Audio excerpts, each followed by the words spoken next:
Yes, ikaze kuri mwese rero. Iyi ni Waka Waka podcast. Kuri uyu munsi tugiye kuganira kuri Vladimir Putin. Tugiye kurebera hamwe ibimaze iminsi bivugwa ko Vladimir Putin yaba yitegura kuba yagaba ibitero ku gihugu cya NATO. Ibingibi bikaba bivuga ko intambara ya gatatu y'isi yose kaba kabaye twaba tuyinjiye, kuko nkuko mubizi ibihugu bya NATO bigira ingingo ya gatanu bihuriraho ivuga ko igihugu gitewe muri NATO ibindi byose bigomba gutabara. Ibi rero bikaba bivuga ko igihe cyose Putin yarasa ku gihugu cya NATO yose yahita ihaguruka. Ibi rero biraturuka kuki? Ibi biraturuka kuri Yevgeny Prigozhin na Wagner Group. Nkuko mubyibuka imishyikirano cyangwa se amasezerano ya Vladimir Putin cyangwa se ya leta y'Uburusiya na Wagner Group yasabye iyi Wagner Group ko isenyukira mu gisirikare cy'Uburusiya, ibikoresho byabo bikinjira mu gisirikare cy'Uburusiya. Hanyuma Yevgeny Prigozhin yo ni choice imwe bamuhaye, iya kabiri bamuha ko yajya gukorera mu mahanga rero aho bari biteguye kumwakira ni Belarus. Ubu ngewe hano ndababwira ibyavuzwe, kuko ibiri hagati ya Yevgeny Prigozhin na Putin mwarabibonye ko ni ibintu bihindagurika buri gihe, ni ibintu bimeze nk'iba biri hagati y'umugore n'umugabo, ntago wamenya ibyari byo. Nyine kubabwira ibyasohotse mu bitangazamakuru, ibyo twamenye byumvikanyweho. Uyu Yevgeny Prigozhin rero yemerewe ko yahitamo no kujya gukorera mu mahanga, akaba yajya Belarus, akaba ariho n'ingabo ze zamusanga. Belarus rero yemeye kumwakira, imwubakira ibigo bigera kuri 3 bigomba kwakira abarwanyi ba Yevgeny Prigozhin. Binavugwa ko kugeza uyu munsi bamaze kurenga ibihumbi 10 bamaze kumusanga muri Belarus. Ahangaha rero Yevgeny Prigozhin umaze igihe atagira icyo atangaza, atagaragara ku mavideo. Nawe murabizi ni umuntu ukunda video, ariko ntabwo muri iyi minsi ari kugaragara cyane ku mavideo. Biravugwa ko rero uyu mugabo yaba ari muri Belarus n'abarwanyi biwe, bakaba baratangiye rero gutoza ingabo za Lukashenko. Ingabo za Belarus byavugwaga ko zifite ubumenyi buri hasi, cyangwa se ubushobozi bwo kuba zakwitabira urugamba buri hasi cyane. Izi ngabo rero zikaba zaratangiye gutozwa na Yevgeny Prigozhin cyangwa se na Wagner Group. Ibi rero bikaba biri gukorerwa hehe? Bikaba biri gukorerwa hafi y'umupaka wa Poland, Ibi rero byateye ubwoba igihugu cya Poland, kibura amahoro, gitangira nacyo kudiplowinga abasirikari bacyo ku mipaka yacyo na Belarus. Ibi rero bikaba bivugwa ko hari ikibazo kimaze igihe kiba hagati ya Belarus na Poland. Hari agace kanini k'ubutaka batumvikanaho, buri wese yiyitirira, buri wese avuga ko arake. Ibi rero bikaba bivugwa ko Yevgeny Prigozhin ari gutegura abasirikari ba Belarus kugira ngo bigarurire ako gace. Yevgeny Prigozhin akaba avuga ko we azatera Poland nka Wagner Group, azayitera nka Wagner Group, atazayitera nk'Uburusiya, ku buryo bitatangiza intambara ya gatatu y'isi yose. Murabizi niyo mpamvu na Vladimir Putin yashinze Wagner Group, no kugira ngo bajye bayohereza ahantu mu rugamba, igende irwanireyo, ariko atari mu izina ry'Abarusiya, atari Abarusiya bariyo. Rero ukaba wakwibaza uti Yevgeny Prigozhin, yego turemera Wagner Group yawe irakomeye, ariko ni winjira muri Polonye se NATO yose ikaza, uzabimanaginga gute? Ibyo rero nkuko mbibabwira na amayobera matagatifu, na amayobera ya Yevgeny Prigozhin na Putin. Twebwe ntitwamenya ibijya mbere, bashobora kuba bafite kata zabo. Iki rero iki kibazo kiba hagati ya Belarus na Poland cy'ubutaka, akaba ari cyo kibazo cya mbere kigaragara nk'igishobora guteza ikibazo. Rero hari n'akandi gace nshaka kubereka ngewe mbona ko ariko gace nyamukuru kagiye guteza iyi ntambara igomba guhuza Yevgeny Prigozhin na za Poland n'ibindi bihugu. Murebe ku ikarita aho ngaho murabona Uburusiya mu ibara ry'umutuku, murabona Uburusiya bunini mu ibara ry'umutuku, ariko ni mureba hakurya hariya murabona kandi gace gatoya nako kari mu ibara ry'umutuku.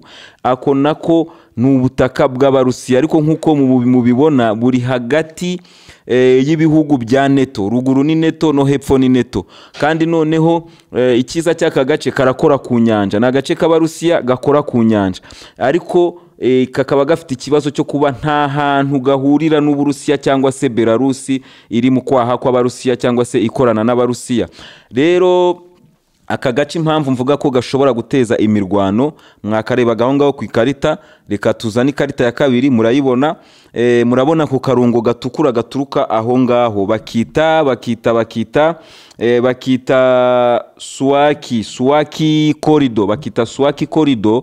Ako nagahuza iyo Kaliningrad, iyo ubwo butaka babwita Kaliningrad. Ako ka corridor rero, Suwaki corridor ihuza Kaliningrad na Belarus. Bivuga ko iyo corridor igihe cyose Abarusiya baba bafite inzira ibahuza na Kaliningrad. Ariko noneho ikibazo, iyo corridor ituwe n'abaturage b'ibi bihugu bibiri, biri ruguru n'ibiri hepfo. Rero bikaba bituwemo n'abaturage b'ibi bihugu. Bikaba bivugwa ko rero igihe cyose iyo corridor yaberamo intambara cyaba ari ikibazo gikomeye cyane. Wakwibaza uti NATO ya respondinga ite, kuko igihe cyose iyi corridor Abarusiya bazaba bayigaruriye bazaba babashije gucamo kabiri cyangwa se gucamo kabiri ibihugu bya NATO. Urabona Polande izaba itandukanye na za Lithuania na za Latvia na Estonia, bizaba bigiye ruguru, noneho ibindi bihugu bijye munsi, Uburusiya bucemo hagati. N'aka kantu ka Kaliningrad niyo corridor yabo bita Suwaki izaba ibahuza na Belarus nkuko mubibona aho ngaho ku ikarita. Aho ngaho ni point iri show. Na kantu ngiye mbona ko isaha ku yindi kazateza intambara. Iyi Kaliningrad rero akaba ari n'ahantu Abarusiya babitse ibikoresho byinshi cyane. Akaba ari ahantu bivugwa ko ariho hantu hambere ku isi hashobora kuba habitse amasasu n'ibisasu birundanyije ahantu hamwe. Ibi nibyo bahashize mu gihe cy'intambara ya kabiri y'isi yose nkuko twabiboneye hamwe. Iyi Kaliningrad Abarusiya bayigumanye nyuma y'intambara y'isi yose bamaze kuyambura Abadage b'Abanazi bamaze gutsindwa. Aka gace Abarusiya barakagumanye. Rero mbona ko intambara nitangira kuri Polande igatangira kuri Lithuania izaba iri muri Suwaki corridor, Abarusiya bashakisha uburyo bahura na Kaliningrad. Rero muri ibi bibazo byose twavuze, mwabibonye Perezida Lukashenko yasuye Uburusiya, yabonanye na Vladimir Putin. Bakaba baganiriye cyane kuri iki kintu cya Yevgeny Prigozhin na Wagner Group, ni bikigiye gukora, ni bikigiye gukomerezaho. Ibyo nibyo biganiro bagiranye. Basura umujyi wa St Petersburg aho Yevgeny Prigozhin avuka na Vladimir Putin avuka. Muri uru ruzinduko rero twabonye uyu Perezida Lukashenko aho yagiye agirira uruzinduko, aho Vladimir Putin yagiye amutembereza. Bigaragara ko uyu yagiye ahura n'abantu wakwita abanzi ba Yevgeny Prigozhin, kuko uyu nguyu meya wa Stalingrad, uyu meya wa St Petersburg hari na Shoigu nawe yarahari muri uyu muhuro. Bikaba rero ari nk'ikintu Putin yakoze nko kwerekana ko abo ari abantu be yizera kandi adategereje kuba yabahindura. Rero nkuko mubizi ahangaha muri Belarus igisirikari cya Lukashenko ni igisirikari cyari kiriho atari igisirikari cy'ikinyamwuga. Nkuko mubizi imyigaragambyo yibaye hariya muri Belarus, abanyaburayi n'abanyamerika bakoze za propaganda zabo bajya bakora bagahagurutsa imyigaragambyo mu gihugu. Rero barabikora aho ngaho muri Belarus bagahagurutsa imyigaragambyo. Igihe cyose babikoze ingabo z'Uburusiya zirambuka zikajya gutabara Lukashenko. Rero uyu Lukashenko nawe akeneye Wagner Group, kubera ko akeneye ko igisirikare cye gitozwa kikabasha kumanajinga ibyo bintu byose ari bibera mu gihugu imbere, ariko kikaba cyanagira n'ubushobozi bwo kuba cyakwitabira intambara zibera hakurya y'imbibi za Belarus. Ibi ngibi nibyo byaganiriweho na Lukashenko, na Vladimir Putin. Ibyo byose ni ibintu tuzagenda tumenya nkuko nabibabwiye. Ibintu biri hagati ya Yevgeny Prigozhin na Putin ntiwamenya ibyo ari byo. Twe dushobora kuba turi kureba Kaliningrad, dushobora kuba turi kureba Poland, dushobora kuba turi kureba izo bifu ziri aho ngaho, ariko wenda Putin nta gahunda afite yo kwinjira aho ngaho.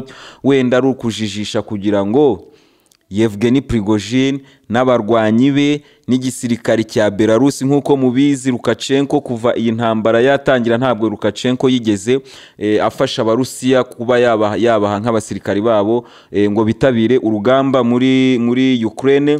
Rero kikaba aricyo cyaba aricyo gihe ugasanga Yevgeny Prigozhin na Wagner Group batoje igisirikare cya Belarus kibaye igisirikare cy'umwuga, noneho bagategura indi front nk'uko twari twabibonye ishobora kwinjira muri Ukraine iturutse Belarus. Namwe ni murebe aho ngaho kuri map, murebe igihe cyose ibitero bizaba biturutse muri Kherson, bigaturuka muri Zaporizhia, bigaturuka hariya muri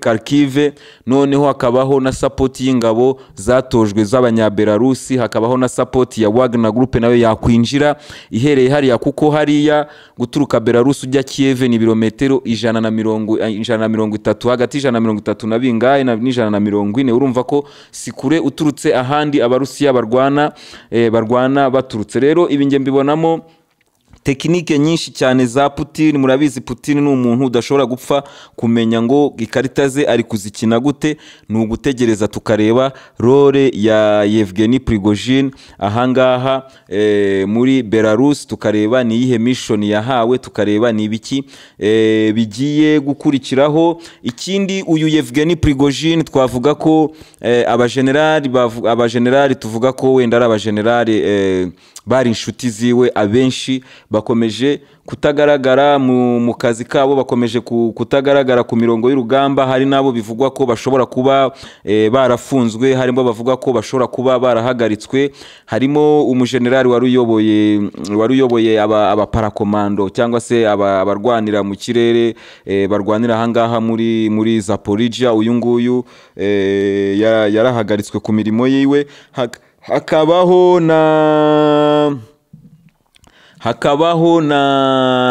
n'uyu nguyu bita Gerasimov, muramwibuka. Uyu nguyu aheruka gufata ijambo ubwo Yevgeny Prigozhin yaratangije iyo myigaragambyo ye. Rero abo bose bakomeje kutagaragara. Wakwibaza uti barazira kuba barakoranye na Yevgeny Prigozhin, ese barazira kuba baragize ibyo bakritika ku buyobozi bw'igisirikare cy'abarusiya? Nta wamenya. Ibi byinshi muri ibyo ni ibivugwa n'abanyamakuru b'abanyaburayi n'abanyamakuru b'abanyamerika. Nta bintu biri official byatangajwe na Minisiteri y'Ingabo z'Uburusiya yatubwira ati wenda Gerasimov arafunzwe cyangwa se aba bagenerali runaka barafunzwe. Ni ugutegereza nyine tukazabireba, kuko iby'abarusiya n'amabanga tuzakomeza tubirebere hamwe.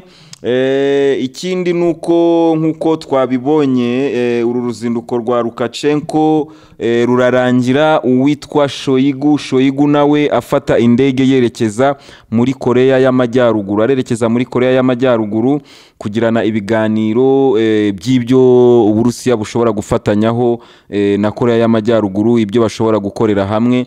Ibyo byose rero ni ugutegereza tukazareba icyo bizavamo. Iyi ni Waka Waka podcast. Asifiwe Isabel ati bwira Kofi muzakore debate nyuma yuko mvuze ko nabuze umuntu twakorana debate ari kuri side ya Ukraine.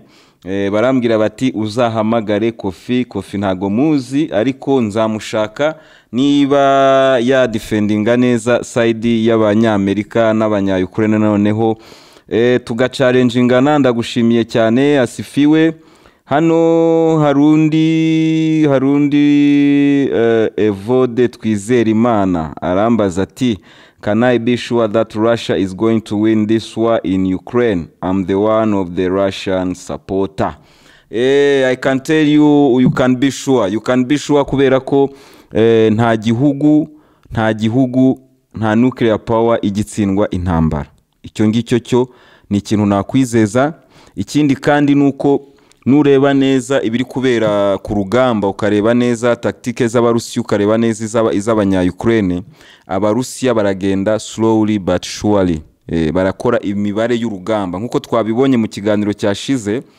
Abarusiya mu mibare yabo nta kibazo bafite. Ni ukuvuga ngo abarusiya barasabwa just kumanaginga iriya conflict ikaguma hariya kugira ngo abanyaburayi basupportinga iyi Ukraine n'abanyamerika bayisupportinga, mwumva ko bagenda binuba, bagenda bananirwa, ibikoresho byabo nabo stoke zabo ziri kubashirana, production zabo ziri hasi cyane, ntizishobora guhaza iyi ntambara. Navuga ko ifite ubusambo bwinshi bw'amasasu n'ibisasu, nko twabibonye abarusiya barasa ibisasu byinshi cyane.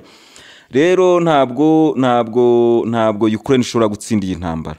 Nukuvuga ngo iyo mibare y'abarusiya irimo iragenda neza nkuko Putin abishaka, kuko igihe cyose Putin azahitamo kuba yakora contre-offensive nkuko twabibonaga ko yanayitangiye, nta kintu kizamuhagarika, azakomeza agera Kiev, kubera ko Ukraine izaba yacitse imbaraga, kandi ikindi izaba yanabuze n'abaterankunga, ko abaterankunga babo bazaba bacitse intege. Hakaba uyu nguyu yitwa Muhamya Inosa, yabaye Putin yarashoboye akarasa agakuraho Ukrainian government. Ibi ngibi Putin yabikora abifitiye ubushobozi, twarabibonye mu biganiro bishize. Ntabwo Russia iragira target Zelensky. Murabyibuka NATO n'ubwicanyi bwayo n'abanyamerika n'ubwicanyi bwabo, cyangwa se abafaransa na hehe. Intambara igitangira muri Iraq bahise barasa kwa Saddam Hussein mu rugo. Intambara ya Libya irimo bahise barasa kwa Gaddafi mu rugo. Na kera Gaddafi bari barigeze kumurasiwe mu rugo. Ni gutyo aba banyaburayi na NATO yabo bakora, bo baraza bagahera hejuru bica abayobozi b'igihugu, ubundi bagaso biratandukanye.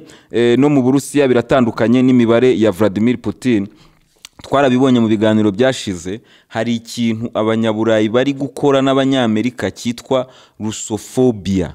Russophobia ni ikintu kigamije kwangisha isi abarusiya. Rero abarusiya biraborohera kwangisha abanyaburayi ibindi bice byose bisigaye, cyangwa se kwangisha abanyamerika ibindi bice byose bisigaye, kubera ko mu Rusiya araza akakubwira ati dore ibyo bakoze, dore amateka yabo, akabigushyira imbere nawe ukabireba, ko kugasanga warubiza, ahubwo kubera kubatinya nta ruvugiro wari ufite, wahoraga uri ndiyo bwana kugira ngo nyine bagushyiriremo imiyaga. Ariko ubu ngubu ubwinyagamburiro burahari. Rero ibyo bihugu byose ari uburasira, ari abanyaburayi n'abanyamerika n'abashinwa n'abarusiya, abo bose bakeneye icyo bazajya bereka isi. Rero abanyaburayi barashaka kugusha Putin mu mutego, kugira ngo nawe babone ikintu kibi bazajya bamushinja. Kuko niyo ugiye kuvuga ku banyamerika uvuga za bombe atomike, ukavuga za Iran, za Iraq bashenye, ukavuga Afghanistan, ukavuga ni byinshi, ukavuga za Vietnam, ukavuga Libya, ukavuga ibintu byinshi cyane. Ariko iyo ugeze ku Murusiya urabibura ibyo washyira imbere, ukavuga uti abarusiya bakoze iki niki cyagize ingaruka ku buzima bw'abantu batuye isi, urakibura. Icyo ngicyo rero abanyamerika n'abanyaburayi baragitegereje cyane, kandi barashaka ko Putin yakora iryo kosa muri Ukraine, kuko nkuko twabibonye ubuzima bw'abanya-Ukraine ntabwo buhangayikishije abanyamerika. Ubuzima bw'abanya-Ukraine nta kintu bubwiye abanyaburayi. Icyo bashaka nuko babona ko Uburusiya bwacika intege, nuko babona ko Uburusiya bwataye umutwe. Naho ubundi ntabwo ubuzima bw'abanya-Ukraine bubashishikaje. Ari ibyo ntabwo bakabaye batangiza cluster ammunition. Wabonye ko ibihugu bizize imbunda byahagurutse bikazamagana cyane. Rero ni ukuvuga ngo Putin ibyo byose arabizi, kandi Putin nkuko twabibonye arashaka ko iyi ntambara nirangira abaturage ba Ukraine bazabana neza n'abaturage b'Uburusiya. Iyi ntambara nirangira Uburusiya buzakomeza bukabana na Ukraine nta mateka mabi ari hagati y'ibyo bihugu byombi, kuko muri side abanya-Ukraine bayobora nanone harimo abarusiya benshi, n'abantu benshi bashyigikiye Uburusiya bari mu bice abanya-Ukraine bafite uyu munsi. So rero urumva urashishije ibisasu biremereye, ntabwo waba ubaze neza. Akangaka naringatinzeho kugira ngo n'umuntu wese ubyibaza gutyo, kuko na Putin afite icyo kibazo mu Burusiya cy'abarusiya bamubwira bati ebanerasa ubundi intambara irangire. Ariko ku gihugu kizabaho imyaka myinshi kigifite vision ndende, ubara ibintu a long terme, reka mbivuge mu gifaransa kugira ngo mubyumve. Ntabwo ushobora gukora ikintu gukemura ikibazo none, ariko uzi ko kizateza ibindi bibazo bikomeye cyane mu minsi iri imbere. So Uburusiya burashaka kugumana ayo mateka meza, burashaka kuzabana n'abanya-Ukraine nyuma y'iyi ntambara. Uburusiya ikibazo bufite si abanya-Ukraine, Uburusiya ikibazo bufite ni Zelensky n'agatsiko ke, ni NATO ishaka kuza gushyira ama laboratories hariya muri Ukraine, ishaka kuzana ibitwaro byayo hariya muri Ukraine. Ibyo ngibyo nibyo kibazo Putin afite. Putin nta kibazo afitanye n'umuturage wa Ukraine. So iyi ni Waka Waka podcast rero, abantu mukomeje gukora sub ndabashimira cyane.